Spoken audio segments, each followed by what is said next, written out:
কে কেমন আছো তোমরা সবাই? আশা করি তোমরা সবাই খুব ভালো আছো আর আমিও খুব ভালো আছি। চলে এসেছি নতুন একটা ভিডিও নিয়ে।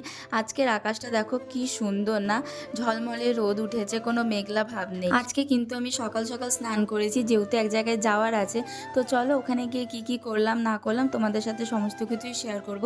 তোমরা ভিডিওটা স্কিপ না করে পুরোটা দেখতে থাকো। আশা করি তোমাদের সবার কিন্তু ভিডিওটা খুব ভালো লাগবে। যেহেতু সকালবেলাতে স্নান করেছি তো তার জন্য একটু ঠান্ডাই লাগছিল, কিন্তু রেডি হওয়ার পর দেখো আর ঠান্ডা লাগছে না, তাই একটু রোদে দাঁড়িয়ে নিচ্ছিলাম। কোথায় যাচ্ছি তোমরা ভিডিওটা দেখো, তাহলে বুঝতে পারবে যে আজকে আমি কোথায় যাচ্ছি এত সকাল সকাল রেডি হয়ে। আর ঘরে গিয়ে দেখি যে মা বোন সবাই কিন্তু রেডি হয়ে গেছে। আমাদের সাথে কিন্তু দিদাও যাবে, তো তার জন্য আমাদের বাড়িতে দিদা কিন্তু কালকে রাতেই চলে এসেছিল। জানি না কেন কিন্তু আমার এখন কদিন ধরে কিন্তু খুব শাড়ি পরতে ভালো লাগছে। তোমরা যারা যারা আমার ভিডিও দেখো তারা তো জানোই যে আমি ভাইফোঁটাতেও শাড়ি পরেছিলাম, তো দেখো আজকেও শাড়ি পরেছি। তো আমাকে শাড়ি পরে কেমন লাগছে সেটা কিন্তু অবশ্যই কমেন্ট করে জানিও। তো চলো এবার দেখো বাইরের দিকে চলে এসেছি, আর এদিকে দেখো দিদা আরে সবাই দাঁড়িয়ে রয়েছে। আমরা গাড়ির জন্য ওয়েট করছিলাম, তো আমরা কিন্তু অটোতে যাব, তো তার জন্য। আর এদিকে দেখো ভাই চলে এসেছে, ভাইকে বাবা কোলে নিয়েছে আর ও কত খুশি। আমাদেরকে রেডি হতে দেখে কিন্তু ও বেশি খুশি হয়ে গেছে, ভাবছে হয়তো ওকেও আমরা সাথে করে নিয়ে যাব। না শোনা, তুমি একটু বড় হয়ে যাও, তারপরে তোমাকে আমাদের সাথে কিন্তু অবশ্যই নিয়ে যাব। এইদিকে দেখো আমাদের অটো চলে এসেছে, আর অটোতে কিন্তু বাবা ওকে উঠিয়ে দিয়েছে, আর ও কত খুশি হয়েছে, কত খুশি। আর তারপরে দেখো আমরা ওকে রেখে চলে যাচ্ছি। তো চলো ওখানে যাই, তারপরে আবার তোমাদের সাথে দেখা হচ্ছে। তো ফাইনালি দেখো চলে এসেছি আমরা কিন্তু এই উৎসবে।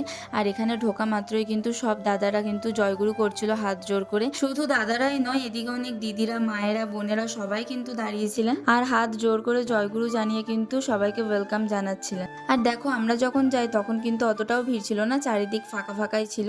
তো আমি আর মা মিলে দেখো প্রণাম করতে চলে যাই ভেতরে। আর এটা ছিল শ্রী শ্রী ঠাকুর অনুকূল চন্দ্রের 137তম জন্ম উৎসব, অর্থাৎ ধৃতি সর্জনী উৎসব, যেটা হয়েছিল দুর্গাপুরের গ্যামন ব্রিজের সামনে।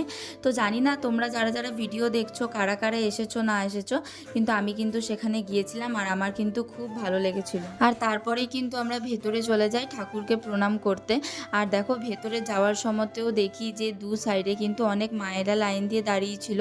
ওনারা কিন্তু সমস্ত কিছু দেখে শুনে রাখছিল যাতে কোনো গোলমাল না লাগে তার জন্য। আর তারপরেই দেখো ভেতর দিকে যেতে কত সুন্দর লাগছে, সবাই কিন্তু এখানে প্রণাম করছে।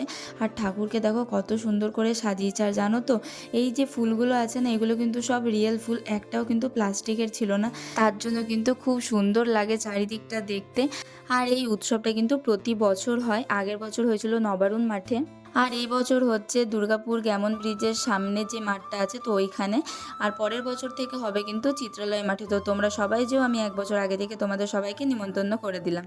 তারপরে ওখান থেকে বেরিয়ে মা তার সাথীদের কাছে যাবে বলে তাদেরকে খুঁজছে, কিন্তু খুঁজে আর পাচ্ছে না। নিয়ে ফোন করলো, ফোন করে বললো যে আমরা এইদিকে আছি এসো। তো তখন ওদিকে মা গেল। আর এদিকটাই দেখো খাবারের কাউন্টার ছিল, আর যেহেতু ঘর থেকে আমি সেরকম কিছু খেয়ে আসিনি তো খুব জোর খিদে পেয়ে গেছিলো। তো সেখানে গিয়ে খাবার চাইতে বললো যে আগে কুপন কেটে নিয়ে এসো, তারপরে এখানে খাবার দেওয়া হবে। তো দেখো আমি আবার কুপন কাটতে চলে গেলাম। তো সেখানে 5 টাকা, 10 টাকা, 20 টাকা এরকম করে কুপনগুলো ছিল। তো সেখান থেকে কুপন কেটে চলে গেলাম সোজা খাবারের এখানে। আর এখানে এসেই দেখো গরম গরম লুচি ঢেলে দিয়ে গেল আর তরকারি। তো আমি লুচি তরকারিই নিয়েছিলাম। এখানে কিন্তু অনেক ধরনের আইটেম ছিল, মোমো থেকে শুরু করে স্প্রিং রোল থেকে শুরু করে সবই কিন্তু নিরামিষ ছিল, কিন্তু এখানে অনেক ধরনের আইটেম ছিল। আর আমি কিন্তু লুচি আর তরকারি নিয়েছিলাম। আর খিদে সামলাতে না পেরে আমি এখানে কিন্তু জলদি জলদি করে খেয়ে নিয়েছিলাম। আর খাবারের টেস্টটা কিন্তু ভালো ছিল। আর এদিকে আমার লুচি খাওয়া কমপ্লিট হয়ে গেলে আমি ডাইরেক্ট চলে যাই মোমোর কাউন্টারের সামনে। আর ওখানে গিয়েই দেখি কাকুটা মোমো দিচ্ছে, আর আমি সেখানে কুপন দেখিয়ে মোমোটা ঝটপট করে নিয়ে নিলাম। আর দেখো এখানে 4 পিস মোমোর দাম নিয়েছিল হচ্ছে 20 টাকা। আর আমার কাছে কিন্তু মোমোটা খুব একটা খারাপ ছিল না আর খুব একটা ভালোও ছিল না, মোটামুটি ছিল। আর তারপরে আমাদের এখানে খাওয়া কমপ্লিট করে চলে গেলাম একটুখানি ঘুরতে, চারিদিকটা দেখতে। আর এদিকে দেখো ভিড় কিন্তু বেড়েই যাচ্ছিল। আর তারপরেই চলে এলাম এখানে প্রণাম করতে। এখানে কিন্তু ঠাকুর পরিবার থেকে দাদা এসেছিলেন, তো তাকেই প্রণাম করে নিলাম।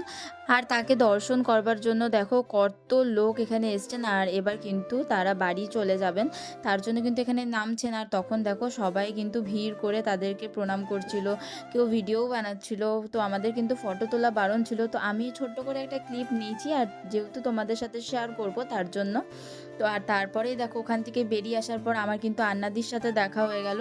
তারপরে আন্নাদি আর আমি মিলে কিন্তু চারিদিকটা একটুখানি ঘুরে দেখছিলাম। আর এখানে কিন্তু নিচে অনেক জিনিস বিক্রি করছিল, আর এখানে দুটো দিদি কুর্তিও বিক্রি করছিল। আর এখান থেকে কিন্তু আমি কিছু কুর্তি কিনেছি, তোমাদের সাথে নেক্সট ভিডিওতে শেয়ার করে দেবো। আর তারপরেই দেখো আমি মাকে খুঁজে পেয়ে গেছি, মাকে কিন্তু আমি পাচ্ছিলাম না খুঁজে। আর তারপরে দেখো ভান্ডারার দিকে চলে গেলাম, কারণ কিনা খুব খিদে পেয়েছিল তার জন্য। ভান্ডারার জায়গাটা তো তোমরা দেখতেই পারছো যে কত বড় করেছিল, যাতে কোনো মানুষের অসুবিধা না হয়, সবাই ঠিকঠাক মতো করে প্রসাদ গ্রহণ করতে পারেন। আর তারপরে এখান থেকে দেখো প্রসাদ নিয়ে নিয়েছি। এখান থেকে কিন্তু একবারই প্রসাদ দেওয়া হবে, কিন্তু কারো যদি মনে হয় যে না তার আরেকটু প্রসাদ লাগবে, তো সে কিন্তু রিপিট কাউন্টারে গিয়ে প্রসাদ নিয়ে আসতে পারে। যাই হোক, তারপরে কিন্তু আমরা এখানে চেয়ার টেবিল ফাঁকা পেয়ে গেছিলাম। আর দেখো আমরা কিন্তু এখানে খেতে বসে পড়েছি, যেহেতু আমরা 5 জন ছিলাম, তো আমাদের একটা চেয়ার টেবিলেই হয়ে গেছিলো, আর সবাই একসাথে মিলে কিন্তু খেতে পেরেছি।